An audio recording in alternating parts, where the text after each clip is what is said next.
चौथा धडा चतुर हिराबाई. पहाट झाली. माणिक झोपेतून उठला.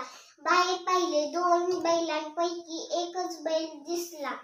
माणिकने बायकोला हाक मारली. दोघांनी सगळीकडे बैलाचा शोध घेतला, पण बैल सापडला नाही. दुसरा बैल चोरीला गेला होता. माणिक व माणिकची बायको हिराबाई बैल बाजारात गेले. अचानक हिराबाई ओरडली, "अहो, हा पहा, आपला बैल चोर सापडला." आवाज ऐकून चोर घाबरला. तसे न दाखवता तो बोलला, "हा बैल माझाच आहे." दोघे भांडू लागली. हिराबाई चतुर होती. तिने बैलाचे डोळे हाताने बंद केले.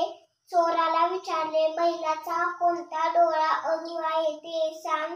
बरोबर सांगितले तर बैल तुझा. चोराने अगोदर उजवा मग डावा असे सांगितले. हिराबाईने हात बाजूला केला. बैलाचा कोणताही डोळा अधू नाही असे दिसले. लोकांनी चोराला पकडले. पोलीस आले. चोराला घेऊन गेले.